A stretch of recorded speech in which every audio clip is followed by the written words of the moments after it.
e4 and d4 are by far the most popular opening moves used in chess, but there are other, less common opening choices, ranging from solid and safe to outright risky and bizarre, used to catch a surprised opponent off guard. Let's take a look at these uncommon openings and learn how to deal with them when they are used against you. Of all the uncommon openings, the most popular is c4. This is known as the English opening. White develops a pawn that controls the d5 central square and opens up a diagonal for the queen. A good idea is to put a pawn immediately in the center with e5. White develops a piece with knight to c3, controlling d5 and e4, and black plays knight f6, developing a knight toward the center. White typically plays g3, preparing to put the bishop on the long diagonal with bishop g2. Notice that all of White's moves help control the central light squares d5 and e4. Black has several options, including attacking the center immediately with d5, or preparing that attack with c6. Black can also play knight to c6. With so many ideas available, the English is a flexible opening that is often a quiet, positional game, but it can also open up and turn into a tactical battle. Another way to play against the English is by playing e6. Black is ready to strike in the center immediately with d5. And after knight to c3, d5, play often transposes into a queen's gambit declined after d4. The English is the most solid, offbeat opening when White does not open with e4 or d4. Now let's explore some other offbeat ideas. The next opening is a mirror opening to the English opening, after f4. This is known as the bird's opening. White moves a flank pawn to control a center square, in this case e5. This opening is considered risky for White as it immediately opens up the e1 to h4 diagonal, weakening White's king. One solid way for Black to respond is with d5, controlling the center and focusing on simple development. You may notice that the position is a reverse Dutch defense, which is considered a risky defense against d4. After d4, the Dutch defense begins after f5. White does have an extra tempo by playing the Dutch defense with White, but it is still considered risky because White's king has been weakened. After knight to f3 and knight to f6, like many offbeat openings, Black can simply rely on common sense ideas, develop your pieces toward the center, and castle, while White's slightly exposed king may cause trouble for White in the middle game. Another offbeat opening for White is b3.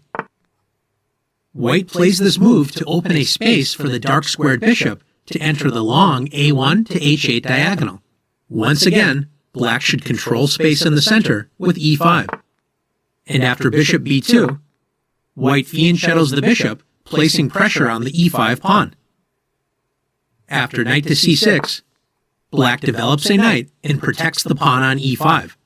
Black is ready to take more space in the center with d5. The Larsen opening allows Black greater space control in the center, so White will have a harder time developing pieces to active squares compared to Black. So far, we've looked at some offbeat openings that are still playable, but now we're going to look at some of the most bizarre openings you may see from time to time. After b4, this exotic opening is known as the orangutan. White is setting up a fianchetto on b2, just like the Larsen's opening, but is pushing the b-pawn 2 squares rather than 1. The drawback to this idea is that nothing is protecting the b4 pawn. Like most other uncommon openings, Black controls the center with e5, grabbing the center and opening up an attack on the unprotected b4 pawn. Against offbeat openings, it is a good plan to focus on controlling the center and finding active squares for your pieces. A mirror image to the orangutan opening is g4. This is known as the Grob's opening. Notice that it prepares to fianchetto the bishop to the g2 square, but it fails to put a pawn in the center while also weakening White's kingside. Imagine the White king trying to castle kingside in this game. Once again, Black should simply control the center with e5 or d5 and gain a good game by developing pieces toward the center. After e5, in bishop g2, black should play d5.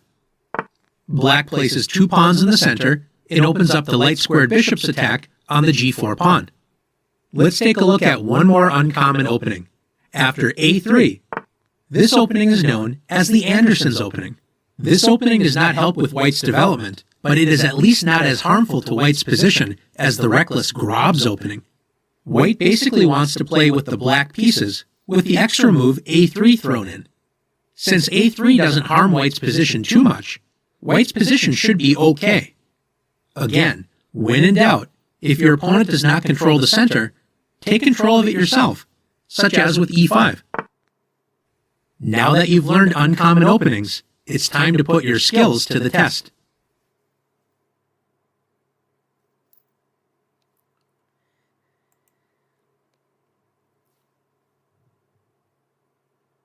Play the flank pawn move that controls d5 and turns the game into the English opening.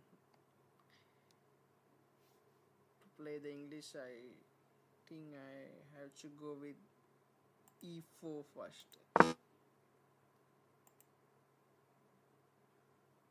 Controls the d5. What are they trying to say? c4 maybe. Yeah. c4, e5, knight to c3, knight f6,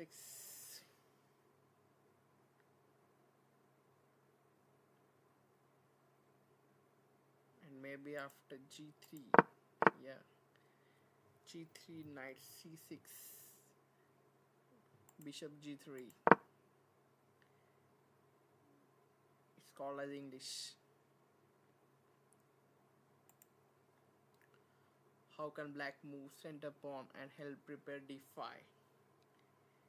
Maybe c4, e5, not e5.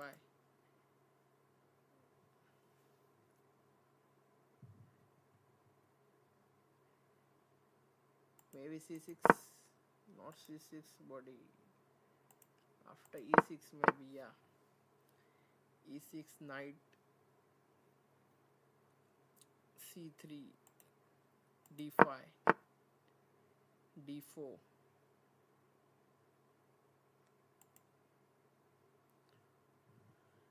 White is playing the bird's opening. Let's move a pawn directly in the center graph space. f4, maybe d5, knight f3. I think I have to go with something like e6 or no, e6 is not correct. Maybe knight c6, maybe knight f6, it's not also correct. Nice work, black has many sensible moves such as a2. Since this position is reverse Dutch defense, can you find a strong idea that develops black's dark square bishop on the long a1? Oh, then I have to play, I think g6, g3, bishop, g7. Yeah, it's correct. White has opened with the Larson's opening. Once again, let's grab space and control the center by pushing a pawn directly in the center. After b3, maybe it's e4, e5 maybe, e5, bishop, b2, maybe d6, not d6 is correct, but bishop c, no, knight c6 it is, yeah. When you face openings that do not directly control the center, it's a good idea to take over the center yourself. Let's do that by putting a pawn directly in the center. Oh, it means after b4 I have to play e5, bishop b2, bishop takes b4 pawn, I guess. Bishop b2 takes e5, pawn, then I think I should play knight f6. Yeah, it's the correct move. White plays the wild drops opening, not a great decision. Once again, let's take over the center with a pawn. g4. g4 maybe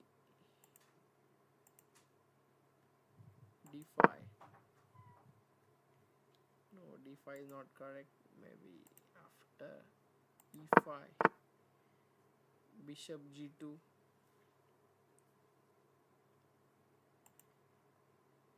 d5.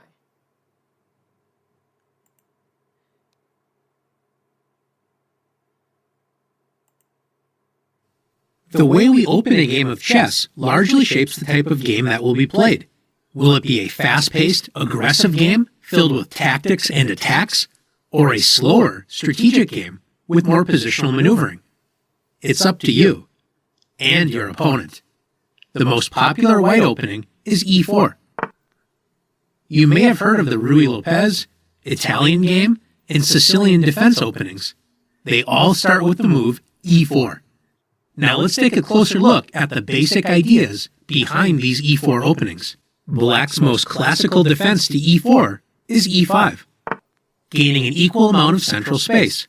And after the usual knight f3 and knight c6, one of the most classical openings is known as the Italian game, or gioco piano, meaning quiet game. The opening turns into the Italian game after bishop to c4, controlling the center and attacking Black's weak point on f7. Black now has two main options, bishop to c5 or knight to f6. After knight to f6, although this is a sensible developing move, it does allow the complicated knight to g5, joining the bishop on c4 and attacking f7. This leads to very dangerous attacking lines, and Black has to know exactly what to do to avoid getting into a very bad or losing position quickly. For this reason, we recommend playing the more straightforward bishop to c5. Black develops the bishop to an active diagonal, pointing at the weak f2 square. Notice that white cannot play knight to g5 because Black's queen protects that square. So if white plays d3, Black develops the knight with knight to f6. White should continue by castling and focusing on completing development. But if white plays knight to g5, hoping to set up an attack against f7, Black can simply castle, moving the king to safety and adding the rook to the defense of f7. Sometimes white insists on attacking f7 and will play knight takes f7. Although it may look a little scary to expose your king to attack, Black is perfectly fine after rook takes f7, bishop takes f7, and king takes f7. Notice that Black has both knights and a bishop developed, and white has not developed a single piece other than pawns. Even though Black's king looks exposed, it is not easy to attack it. Black will continue to complete development much more quickly than white, and Black can always move the king back to g8 and even h8 if you're really worried about king safety. Now let's take a look at white's most popular response to e5, the Ruy Lopez. After bishop to b5, this opening is known as the Ruy Lopez. White puts pressure on Black's knight that is helping protect the pawn on e5 and control the center. Black's most popular move is a6, attacking white's bishop. White sometimes will capture the knight with bishop takes c6. White gives up the light-squared bishop to double Black's pawns on the c-file. This is known as the exchange variation of the Ruy Lopez. Black should recapture with d takes c6. White can castle and play against Black's slightly worse pawn structure with the double pawns on the c-file. But white should not try to win a pawn after knight takes e5. Black can now play queen to d4, attacking both the knight on e5 and the pawn on e4. After white moves the knight to safety, Black captures the e4 pawn, getting a good game. Since capturing the knight on c6 does not win a pawn, white usually plays bishop to a4, retreating the bishop and keeping pressure on Black's knight. White's general plan is to castle kingside and prepare to attack the e5 square with c3 and d4. Black often plays knight to f6, attacking White's center. White can play the solid d3, protecting the pawn, but White's most popular option is to castle. White ignores Black's attack on e4.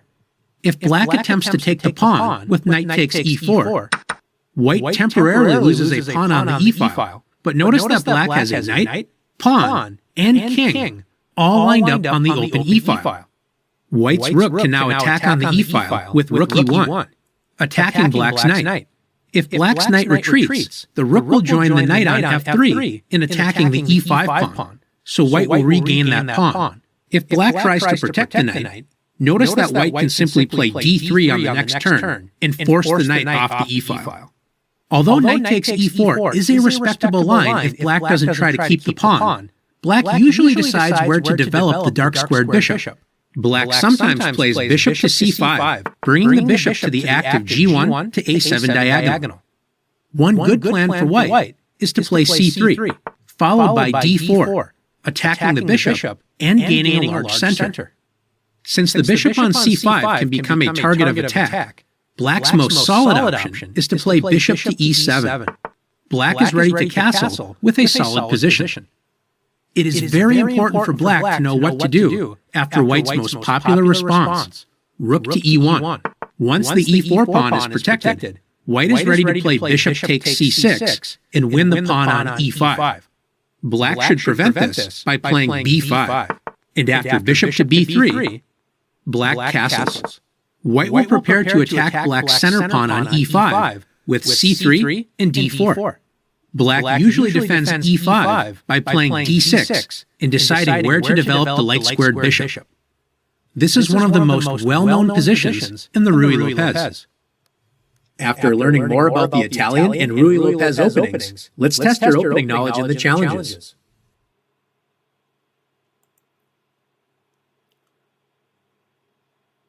Let's explore the Italian opening by moving our bishop to c4.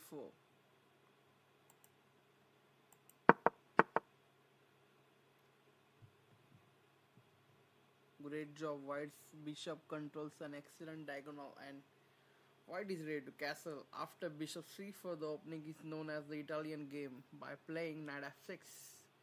Black attacks White pawn on e4. Can you find an aggressive idea that defends the e4 pawn and adds a second attacker to the f7 square?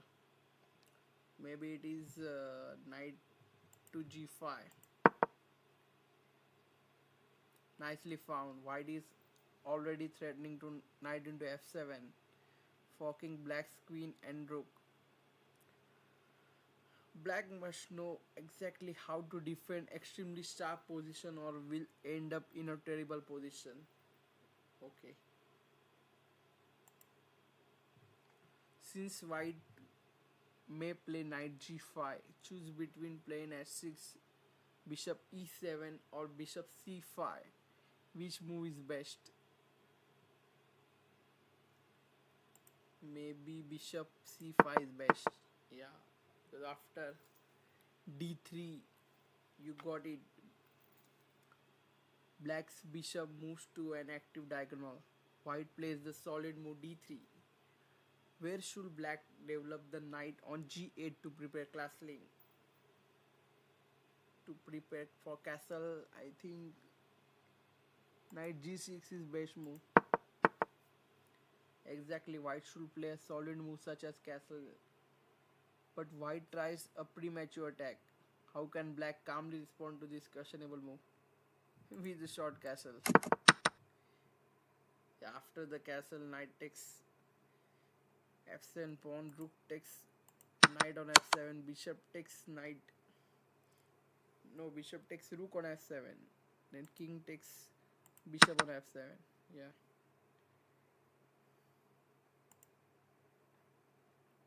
White has just played third move as bishop b5, turning the game into the Ruy Lopez opening. Let's play Black's traditional response. Oh, in Ruy Lopez it is e4, e5, knight f3, knight c6, bishop b5. Yeah, after a6, bishop takes knight on c6. Okay, d7 into bishop c6, knight into e5. Then I have to play queen to d4. Yeah, it is the best move. Let's play white's most popular move that moves our bishop to safety and keeps the pressure on black c6 knight. Okay, then we can play calmly bishop to a4, knight f6, castle, knight takes e4, rook e1. White would love to play d4 and attack black center. Can you find a strong pawn move that prepares d4 on the next move? It is c3 maybe, yeah. After c3, b5, bishop b3, d6, d4. Yeah. Let's finish our exploration of Ruy Lopez by playing black's most solid response. Fifth move, bishop e7.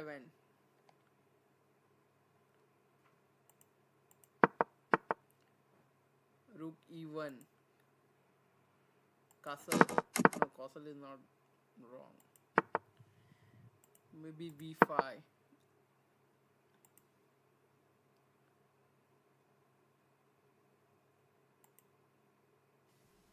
As you begin to learn the game, the most common response to e4 you'll see is e5, an excellent choice from beginner to grandmaster.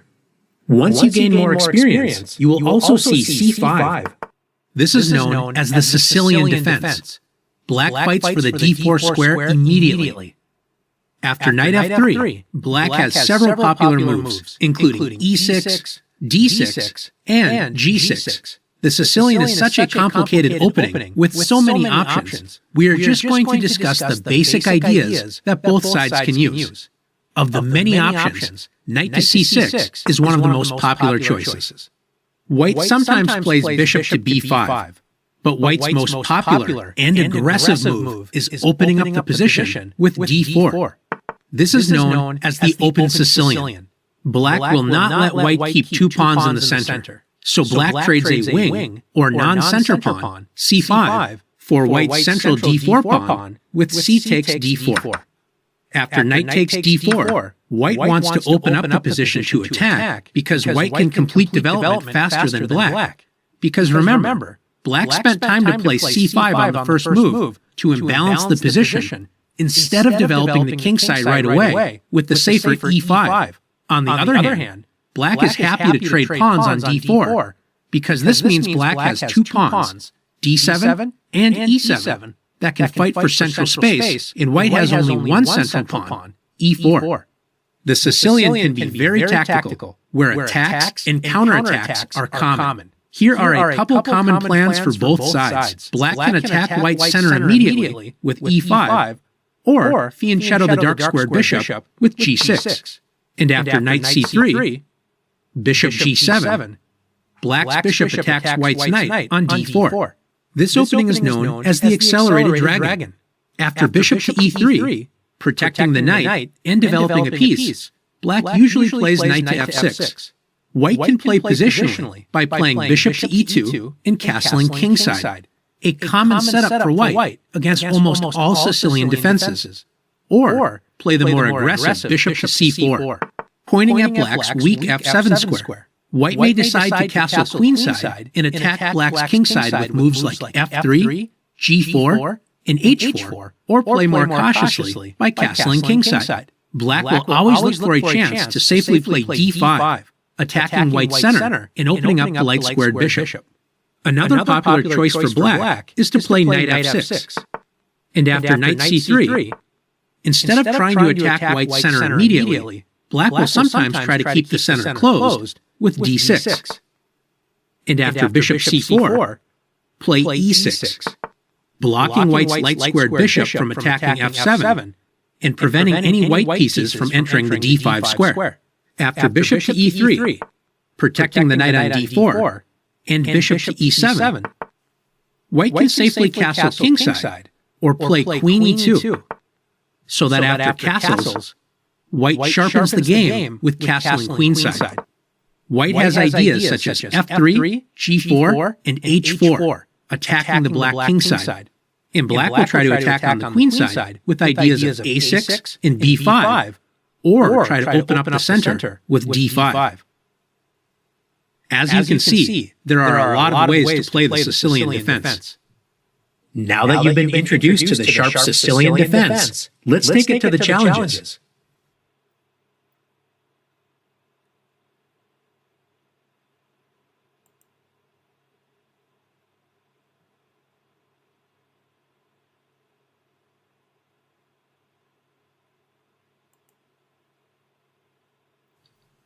After e4, black often plays the classical defense e5, or the counterattacking Sicilian defense with c5.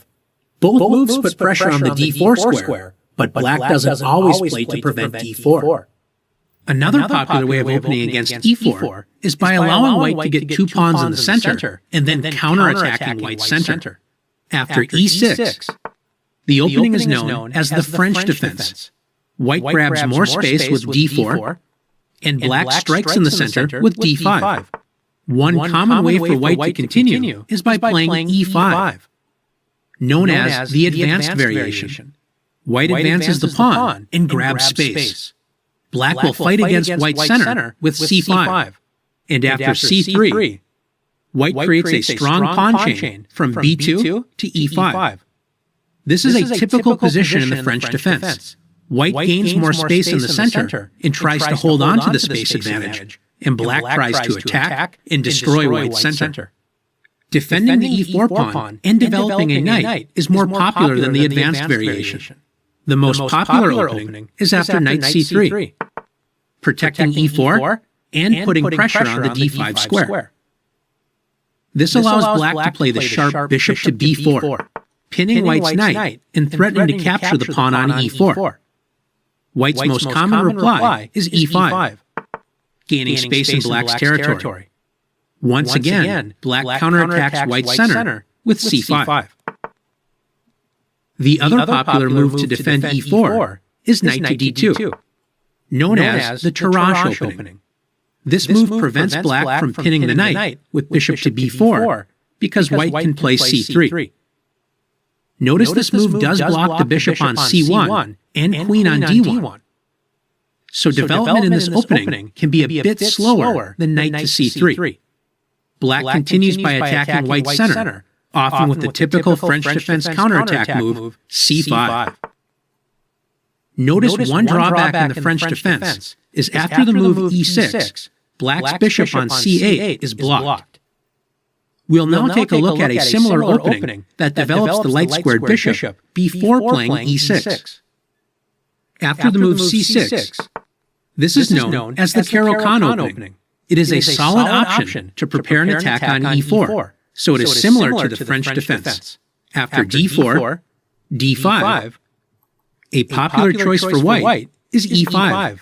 This is very similar to the French defense. The main difference is that black will develop the light-squared bishop before playing e6. Black plays bishop to f5, planning on playing e6 and then c5. Notice that black will move the c-pawn twice in order to attack white's center with c5. This is the trade-off with the French defense. Black's light-squared bishop is more active in the Caro-Kann, but it takes more time to attack white's center with c5. A popular choice for white is knight to c3, developing a piece, protecting the e4 pawn, and attacking the d5 pawn. After d takes e4, knight takes e4. White enjoys more space by having a pawn directly in the center. Black will often attack white's knight with bishop to f5. White typically retreats the knight to g3, moving the knight to safety and gaining a tempo against black's bishop, which will need to move again. Now that you've learned the ideas behind attacking the e4 pawn in the French and Caro-Kann defenses, let's put your knowledge to the test.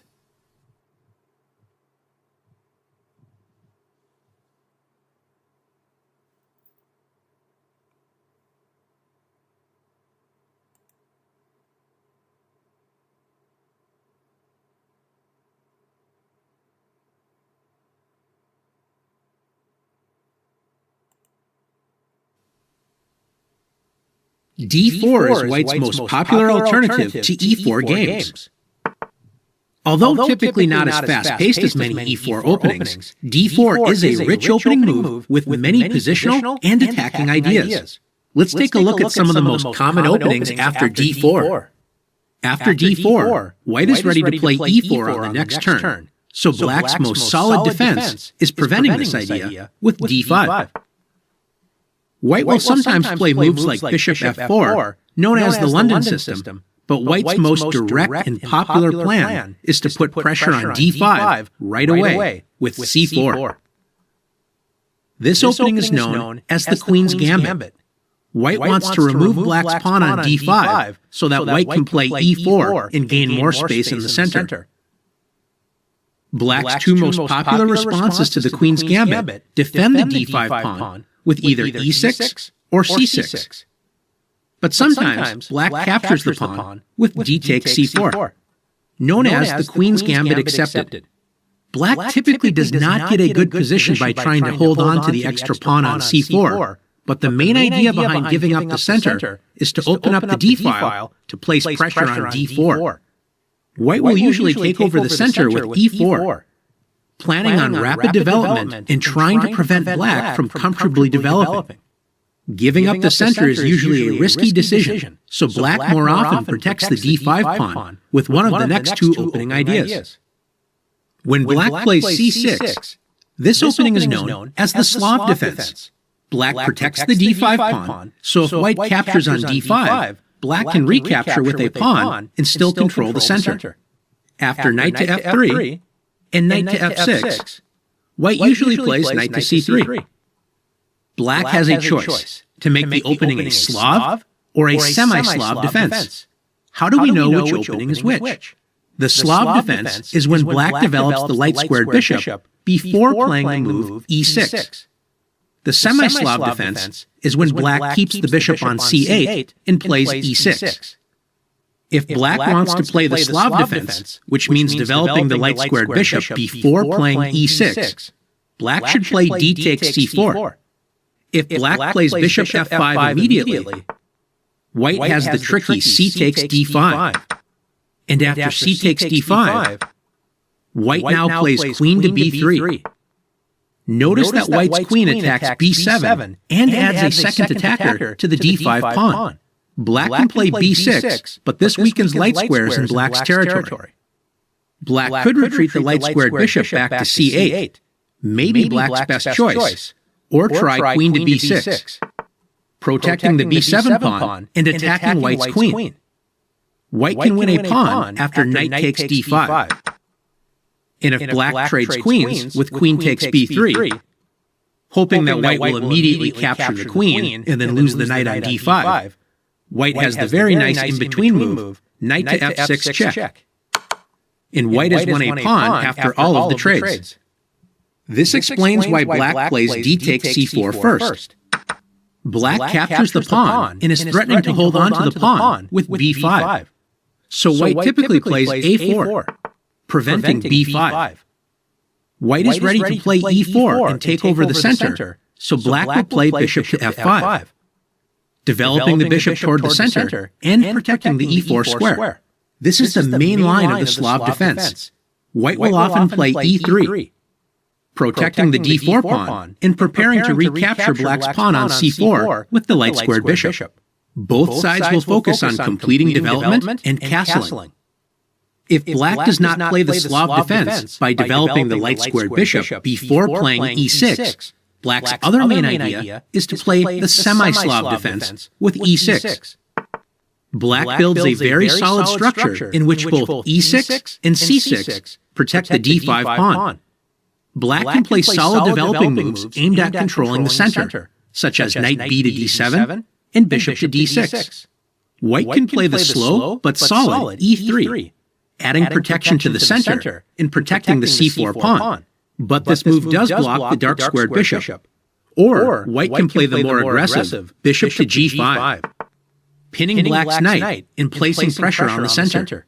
Black can play the solid bishop to e7, unpinning the knight, or challenge white by playing d takes c4, surrendering the center, but trying to keep a pawn after e4 and b5. Play becomes incredibly sharp after e5, attacking the pinned knight on f6. Black fights back with h6, counterattacking white's bishop, which is pinning the knight. After bishop to h4, black plays g5, breaking the pin on the f6 knight. Incredible complications follow, where both sides must know exactly what they are doing to avoid entering a bad or losing position. The other popular option to defend the d5 pawn is by playing e6. This is known as the Queen's Gambit declined. Black protects d5 with a pawn, securing black's control of the center.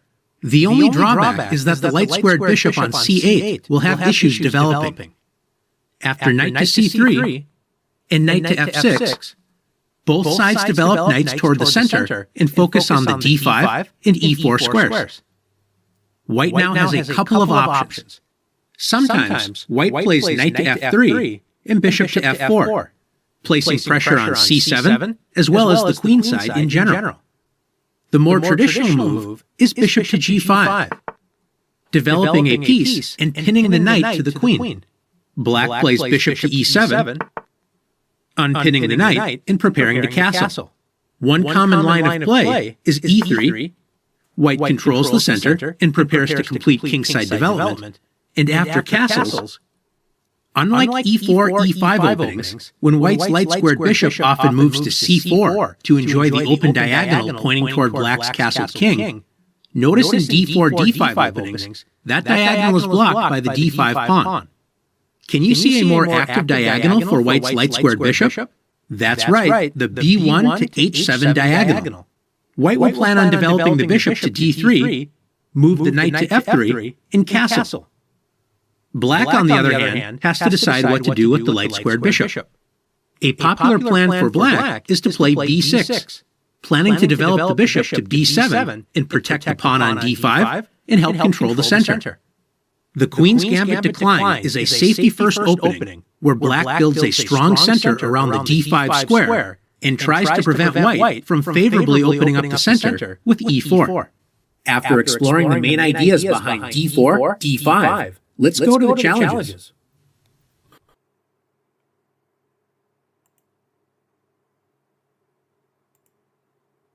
After d4, black's most common defense is d5. Let's take a look at some popular alternatives for black. Black does not always play d5. Another way to prevent white's plan of playing e4 on the next turn is knight to f6. White still wants to play c4, controlling more space in the center before playing knight to c3.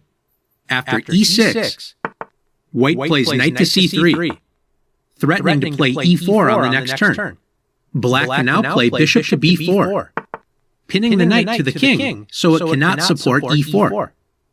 After bishop to b4, this opening is known as the Nimzo Indian defense. Notice after only 3 moves, black is ready to castle. White often plays e3, preparing to play bishop to d3 and e4. One way for black to continue is with b6, so that after bishop d3, black can play bishop to b7, adding another defender to the e4 square and threatening the unprotected g2 pawn. After knight to f3, both sides typically castle. Now that the knight on c3 is unpinned and can help control the center, black usually plays bishop takes c3. And after b takes c3, black doubles white's pawns on the c-file, but also gives white the 2 bishops. Black will enjoy a positional advantage with the better pawn structure, while white will try to open up the position and attack with the two bishops. So both sides have good reasons to look forward to the middle game battle. Another way for white to play against the Nimzo Indian is with queen to c2, protecting the knight, which prevents black from doubling white's pawns on the c-file. Notice that the queen also supports e4. So one common idea for black is to play d5. Black gains a fair share of the center and makes it difficult for white to safely play the move e4. Play can be similar to the queen's gambit declined. Sometimes, black does not prevent white from gaining more space in the center with e4. After g6, black fianchettos the bishop to g7 and plans on counterattacking white's large center. After knight to c3 and bishop to g7, this opening is known as the King's Indian defense. Black builds up a solid defense for black's king once it castles kingside, and notice that the bishop on g7 is already pointing at the d4 square. Black will aim to attack this pawn, as we will see. After e4 and d6, black prevents white from gaining too much space with e5, and also prepares to play e5 once black castles. After knight to f3, castles, and bishop to e2, black can play knight b to d7, preparing to play e5. After white castles, black strikes in the center with e5. This is black's main counterattacking strategy in the King's Indian. Black is ready to capture on d4, which will strengthen the dark-squared bishop's ability to attack on that diagonal. If white grabs more space with the typical d5, notice that once the pawn on d4 moves, the c5 square is no longer protected. Black can take advantage of the space left behind with knight to c5, joining the other knight in attacking e4. After queen to c2, developing the queen and protecting e4, we can see the main ideas of the King's Indian. White has more space and will try to grab more queenside space with b4. Black often will try to slow white down by playing a5, but black's main idea is to attack white's center with c6, and once the knight moves from f6, play f5, attacking the e4 square and setting up a kingside attack. Another opening similar to the King's Indian in allowing white to play e4 is the Gruenfeld defense. The Gruenfeld starts after black plays d5, attacking white's c4 pawn and allowing white to take over the center with c takes d5, knight takes d5, and e4. Why does black allow white to take over the center so easily? Like the Nimzo Indian, black is going to create a pawn weakness after knight takes c3 and b takes c3. Although the c3 pawn protects d4, it is also a weakness because it can only be defended by pieces and not pawns. This will become a target for black. After bishop to g7, black's bishop lines up with the d4 and c3 pawns on the long dark square diagonal. After knight to f3, black plays c5, the key Gruenfeld move. Black allows white to gain a strong center in order to attack it. Notice white cannot take the c5 pawn, because then black would play bishop takes c3, regaining the pawn and forking the king and rook. The plans for both sides in the Gruenfeld are clear. White will defend the center and at some point push the central pawns up the board, trying to create a passed pawn. Black will continue to place pressure on white's center, especially the d4 square. Gruenfeld games can often be very tactical, where one false step can end the game quickly. One more opening that is seen from time to time is the risky Dutch defense. Black plays f5, controlling the e4 square. This opening is considered very risky because it does not develop a piece and opens up black's king on the e8 to h5 diagonal. Black hopes to gain a kingside attack and is willing to risk king's safety in order to attack. A simple way to handle the position for white is to play g3. In the Queen's Gambit, we mentioned white's light-squared bishop usually develops to the d3 square to enjoy the open diagonal.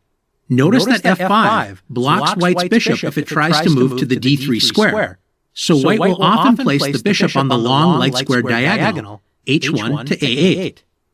After knight f6 and bishop to g2, white will simply castle kingside when black's weakened king position may cause trouble in the middle game for black.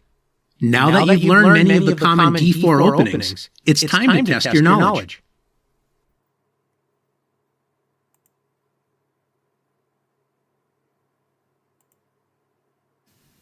One of the most exciting, as well as dangerous opening strategies are gambits. The gambit player often sacrifices one or two pawns, or even at times an entire piece, to rip open lines and try to gain a huge lead in development to overwhelm the opponent with an irresistible attack. A gambit is like a gamble.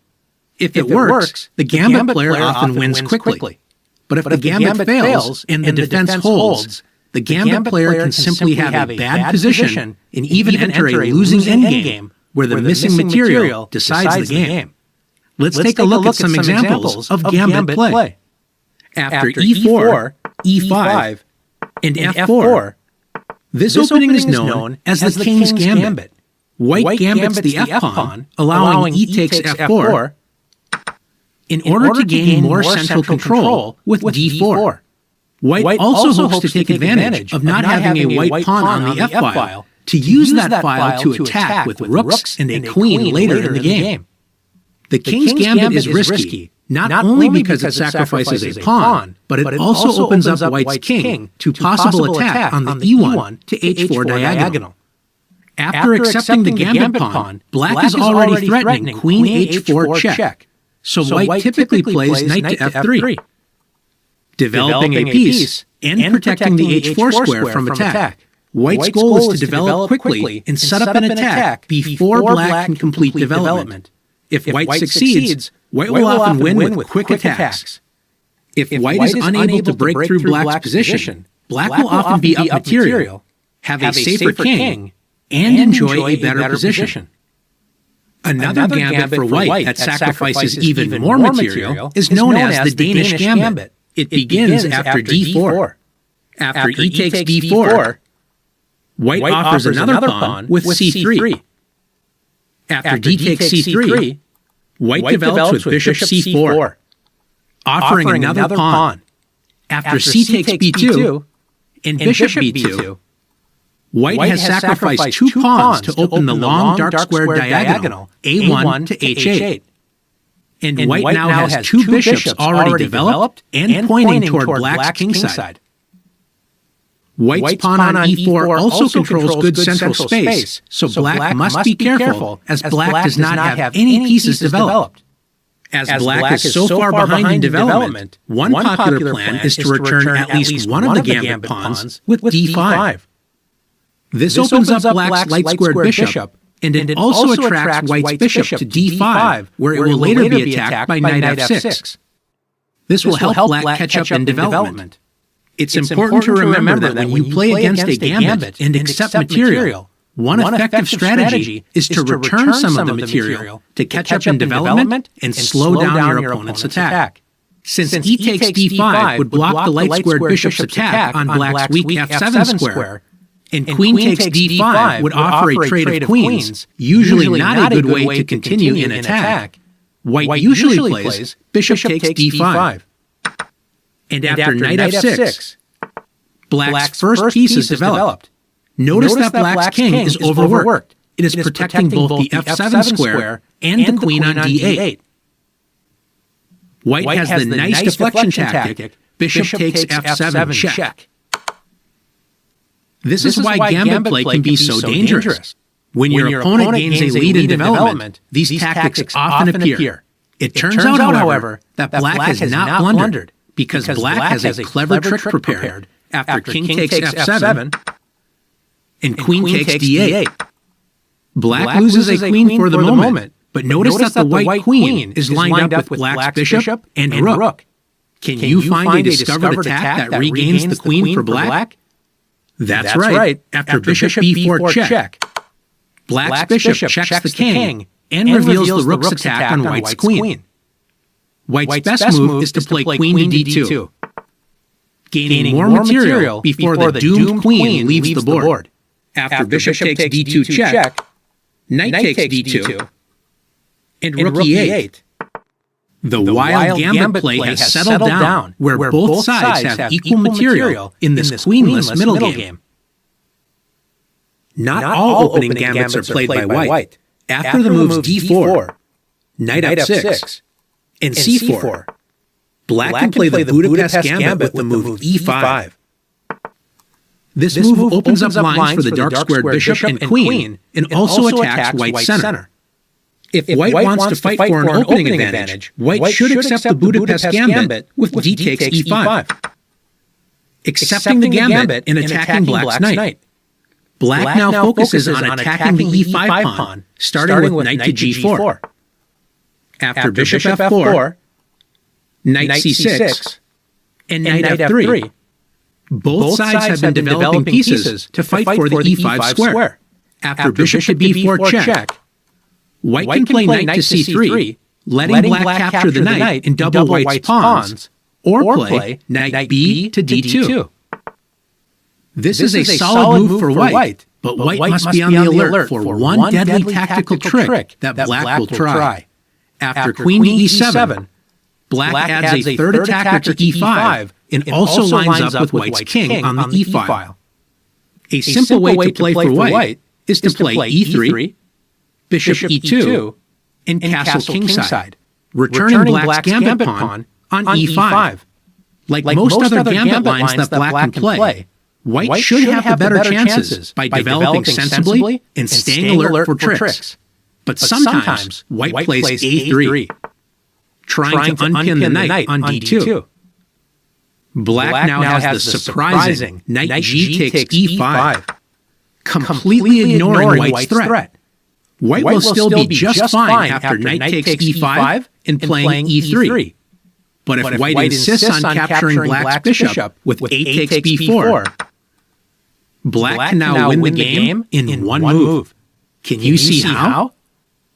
That's right, with the smothered mate, knight to d3 check.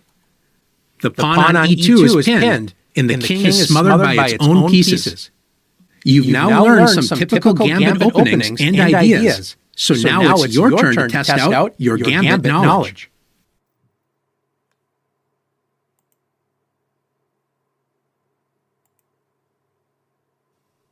One of the worst feelings in chess is when you fall for an opening trap that your opponent has prepared before the game. You find yourself in a bad or even losing position before you have time to get your pieces developed and start playing chess. Let's take a look at some of the most common opening traps you can use to gain a quick advantage against unprepared opponents, as well as learn how to avoid falling into traps yourself. Sometimes a player decides to defend by copying the opponent's moves. The player thinks if a move is good enough for one side, it should be good enough for the other side. Is that true? Let's take a look. After e4, e5, knight f3, and knight f6, white plays knight takes e5. Both sides have been playing the same moves. Now, if black plays d6 before capturing the pawn on e4, this is known as the main line of the Petrov defense, or Russian game, with a solid position for black. If black is only copying, then black will jump into the center immediately with knight takes e4. Black is now in trouble, as the e-file has been cleared of pawns, so white can play queen to e2, attacking black's knight. The copycat strategy fails after queen e7, and queen takes e4. Unless black wants to take the copying strategy to the extreme and lose a queen after queen takes e5, black's only way to stay in the game is to play d6, attacking white's knight, which is pinned to the queen. White can simply play d4, and after d takes e5 and d takes e5, white is simply up a pawn with a better position. If black tries to avoid going down a pawn, black may try d5, protecting the knight. After d3, black is on the edge of disaster. If black retreats the knight, say with knight f6, white can win black's queen by force. Can you see how? That's right, with knight to c6. discovering the queen's check against black's king, and attacking the black queen. Notice that if the black queen tries to block the check with queen e7, white still wins the queen with knight takes e7. After d3, black's best try is queen to e7, counterattacking white's knight. After d takes e4, and queen takes e5, white still wins a pawn after e takes d5. Notice that black's queen cannot capture the pawn on d5 because it is pinned to the king. This is why copying your opponent is not a good idea. Let's take a look at another opening trap. After e4, c6, black plays the Caro-Kann defense. And after the typical moves d4, d5, knight to c3, and d takes e4, white recaptures knight takes e4, and black plays knight to d7. Black's idea is to support knight g to f6, so that if white tries to capture that knight, black is prepared to recapture with another knight. White plays the strange-looking queen e2. This is not a great move, as it blocks in the light-squared bishop, but it does set up a deadly trap. If black develops without understanding the point behind white's last move and plays knight g to f6, white can actually win the game in one move. Do you see it? That's right. Knight to d6. It's a smothered mate. White's queen is pinning the pawn to the king, and all of black's pieces smother the black king so it cannot escape. What should black have done instead? Black can simply play e6, opening up the dark squared bishop and preventing any chance of a smothered mate. Now white's queen on e2 looks misplaced, which is why opening traps that only hope your opponent doesn't find the best move should not be played. One thing to remember is to only play an opening trap when it improves your position, even if your opponent doesn't fall for the trap. Otherwise, you are just playing hope chess. Let's take a look at a trap in the queen's gambit declined. After d4, d5, c4, and e6, the queen's gambit declined. After the typical moves knight to c3, knight to f6, and bishop to g5, white pins black's knight. Black usually plays bishop to e7 in order to unpin the knight, but sometimes black plays the tricky knight b to d7, setting up a trap. Notice that the black queen is no longer protecting d5 now that there's a knight in the way. So white thinks a pawn can be won by taking advantage of black's pin knight on f6. After c takes d5, e takes d5, white should now play e3 or knight to f3. But it looks like white can just win a pawn with knight takes d5, because the f6 knight looks like it's pinned to the queen.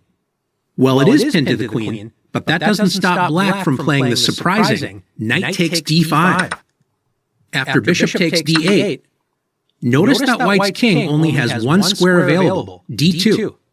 Do you see black's idea? That's right. After bishop b4 check, white is forced to block the check with the queen. And after bishop takes d2, and king takes d2, black plays king takes d8. Notice that black has won a knight for a pawn.